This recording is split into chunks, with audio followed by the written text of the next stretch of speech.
Hey y'all, it's Dallas back again with another video, and this week we're jumping in week 10. You know I don't like to waste time, so here we go. The highlight of this week was brow tinting and lashing. So we started off with the brow tint, which was a mixture of like, I can't even remember now, like some, I think cholesterol, hair grease, and some kind of dye, something like that. So my brows didn't turn out the best, but you get the picture. And my lashes look clumpy, but it's supposed to be tint, represent tint, and this is what I came out with.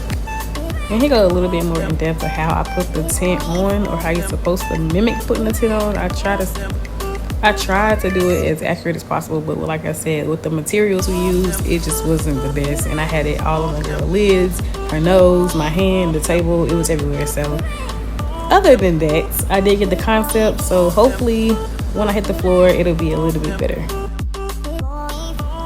As I record this, I am kicking myself for not taking a picture of these cheap lashes that they made us put on this dummy, but it's all good. Just know that they wasn't the best and I was struggling. But we had to apply little cluster sets on top of the lashes that this mannequin already had. And they were blonde before, and after I applied what I applied, they were brown. So you can actually see how full it got when I applied them. And I was really like, happy to have a little session. I feel like it's therapy session for me when I start lashing. So I was excited about that part of the day.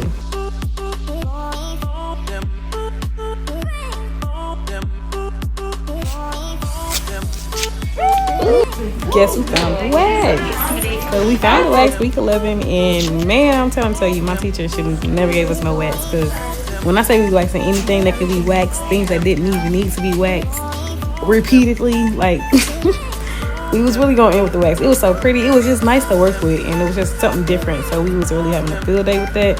And I can tell you now, I'm really gonna want to do waxing. So I'm probably gonna make that my bread and butter.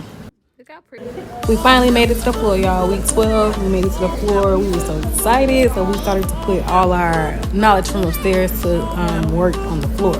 This is where we found that we would be getting, real clients. So it was, nerve-wracking at first, but we managed. We didn't have a horror story or anything like that yet, so keep our fingers crossed that we don't.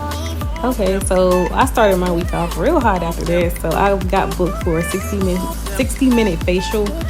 This is my first professional facial that I get, paid for, or get the school paid for. And I was a little bit nervous, not too bad, but just a little bit. But I kept it together, and I didn't miss a step. So I think I did pretty good for my first chance to go. And out of respect for my guest, I am not showing her face, but she was very pleasant to work with, and she was very understanding. This is her first time getting a facial anyway, so it was a new experience for both of us. Ooh, I do hear it. You hear that ringing? Ooh. It's piercing, huh? Yeah. Alright, so on the floor, we was able to get a chance to meet up with somebody who graduated from Aveda too, and she had started her own business, and she was showing us how she does the capitation machine, I believe it's called, where it melts your fat, and then you end up urinating and getting it all out, and it's supposed to make your stomach feel like real loose, like as the treatment goes on, and when you get up, it should feel like really, really loose. And then when you have to use the bathroom, that's when all the fat cells come out. And I thought that was really interesting. I think I want to carry that too. So I'm working on getting a machine and getting some more training on it, and seeing what I can do to go ahead and get this done, because I feel like it could be very beneficial for everybody, especially for people who try to target areas and they just not seeing no results, like people who go to the gym all the time but still have like fat or cellulite. This would be really like a good money maker for that. So I'm definitely going to be heavy on looking for a machine. Yeah, just wait on it. All right, hopping into week 13, we got another speaker who was also a student at Aveda, and she was showing us permanent makeup.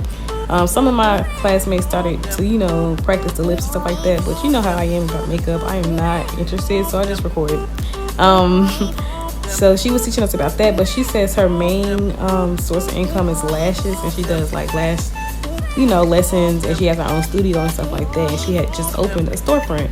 So I was excited to be in the presence of her and ask her questions and kind of pick her brain about what I should do next. And we kind of asked a lot of questions about, should we work for other people first? Should we just jump out there and do it? And she was helpful to a certain extent with that.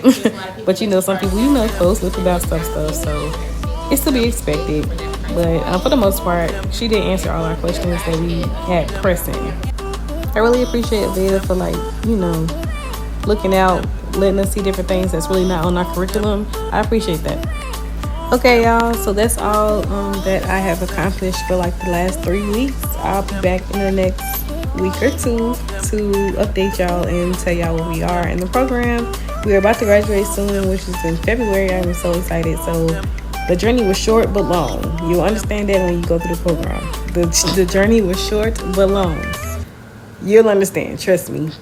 But make sure you like, sharing, and subscribing, and follow me on my other social media so you don't miss a beat, okay? Sometimes I update social media before I get on YouTube, which is crazy, but listen, I'm just trying to get it how I live. If you don't remember nothing else this year, remember this. We staying pretty, paid, and focused in 2022. Have a good day, y'all. See you in the next video. Bye.